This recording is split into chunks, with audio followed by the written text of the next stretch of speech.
Hello and welcome to HITC Sport. Right, the Euros is creeping ever closer after being postponed last year, so I'm going to look at every Premier League club and pick out the worst player from each team who will probably be going to the tournament. Arsenal, Runar Alex Runarsson. There are plenty of talented players at Arsenal right now who probably won't be going to the Euros this summer. I don't really see Bukayo Saka making the England squad, while Alexandre Lacazette is probably France's 17th best striker, such as their depth. But while they'll be sat at home since no one's allowed to go on holiday, then again they are footballers, they'll probably find a way to Dubai, one of their more obscure teammates will be at the Euros.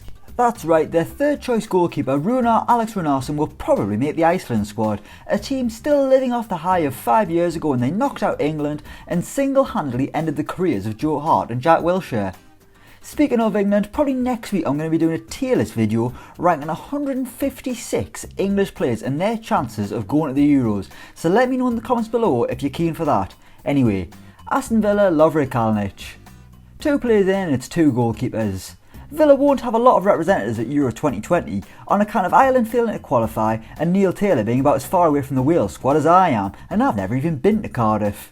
Christ, at one point I thought I was going to have to pick Tyrone Mings here, and the only thing he's bad at is passing it back to his goalkeeper. But out on loan stopper Lovre Kalinic will probably make the Croatia squad, but sadly for him he'll likely be their number 2 behind Dominik Livakovic. I say sadly, it's probably a good thing for Croatia, because last time I saw him playing it didn't look like he could catch a cold in a global pandemic. Brighton, JAKUB. Brighton have got some seriously random players going on. Their team's like a football manager player's wet dream, with more 5-star potential options than they've scored goals this season. But JAKUB has been breaking into the team recently, and he's a man who's actually already played for Poland 8 times. Even more shockingly, he's got 2 goals to his name. So yeah, expect to see him lining up for Poland with 9 other men, praying that Robert Lewandowski can drag them further than he did at the World Cup 3 years ago. Burnley, MATEJ VYDRA. MATEJ VYDRA seems nailed on to make the Czech squad, and that's despite only ever looking half decent when he's in the Championship. Put him in the Premier League and it's like he's been stuck to the bench with PVA glue and Sean Dyche's chewing gum. Of course, now I've said this, he's bound to score against England in the group stages, it's absolutely nailed on. Chelsea, Emerson. Right, I'm not picking Timo Werner here, so can we all just calm down and we'll talk about Emerson instead. Every player from the last Italy squad played their football in Italy, except for Chelsea's Emerson Palmieri, the man who was 3rd choice at Stamford Bridge. I honestly don't understand how he's still even a Chelsea player, especially now that Marcos Alonso's having his new manager resurgence. Will Emerson make the Italy squad? It seems like he's got a good chance, to be honest with you. Crystal Palace, Wayne Hennessey. While international relations between Hennessey and the rest of the world are somewhat tense to say the least, he seems absolutely nailed on to be at the Euros, despite the fact I can't even remember the last time he was even allowed to play in the Premier League. He's been ousted by Vicente Gaeta at Palace, but that doesn't matter for the Welsh, whose goalkeeping options are so bad that Hennessey is closing on 100 caps. Everton, CENK TOSUN. Speaking of Hennessey and the Welsh, they'll probably have to stop a familiar face in the group stages as CENK TOSUN leads the line for his native Turkey. He's on loan at Besiktas at the minute, but he's technically still an Everton player and seems nailed on to be going to the Euros. It seems mad that between TOSUN and Calvert-Lewin, only one of them seems certain to be at the tournament, and it's not the bloke with 14 goals this season.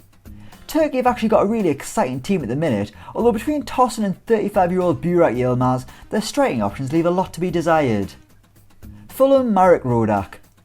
Unless Harrison Reed finds a Scottish grandfather between now and May, Fulham aren't going to have too strong a presence at the Euros this summer. Joachim Andersen will be there with Denmark but might not even be a Fulham player by then, while Belgium aren't quite desperate enough that they need to call up one-cap wonder Dennis Adoy. So I'll go with MAREK RODAK, Fulham's backup stopper who was binned off for World Cup winner Alphonse Areola at the start of the season.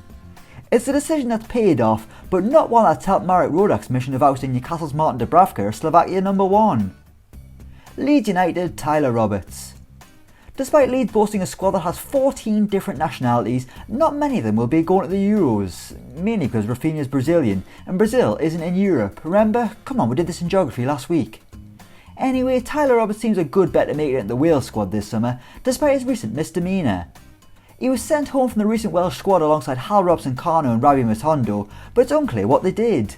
I mean, they can't have been out partying all night at a nightclub. Maybe they had a real intense game of Scrabble back at the hotel and things got a bit heated. Maybe one of them said the F word. That's right, fiddlesticks. Oh, I missed the bleep. Well, that's us getting demonetised. No wages for me. Leicester City, Danny Ward. Okay, this is the second Welsh goalkeeper I'm picking on, but to be honest, that's literally just because there aren't many options here for the Foxes. I mean, come on, if I picked Yuri Tielemans here, you'd be smashing that dislike button harder than Bobby Lashley and Drew McIntyre smacking each other tonight at WrestleMania. Predictions coming on Expo later today, check that out if you like your graphs and your football manager. Liverpool, Neco Williams. Okay, I'm basically just picking anyone who is slightly Welsh now, but what was I supposed to do? The Irish didn't qualify, remember? Neco Williams has got a hard job really, playing back up to Trent Alexander-Arnold. No matter what he does, there's just no way he can match the number 66 delivery. But the shocking thing is, it's the underperforming understudy with little to no experience who's more likely to go to the Euros right now. There is no justice in this world. Manchester City, Alexander Zinchenko. Picking any Manchester City player in a video with worse than the title is harsh, but I've got to pick someone, and it's everybody's favourite Kevin De Bruyne doppelganger, Alexander Zinchenko. He'll be at the tournament with Ukraine, where he'll even get to play in his favoured midfield position instead of left back. It's no wonder he was so excited when they confirmed qualification, that poor lass. Man United, Donny van de Beek. I'm going to get absolute pelters for this in the comments, but you know what? Daniel James has been better than Donny van de Beek this season, and that's just the sad reality of life for the Dutchman at Old Trafford. So for that reason, I'm going to put sad little Donny down as the worst player from Man United going to the Euros. The thing is, he's not a bad player at all, he's a wonderful player, and a man who would get into most Premier League starting 11s.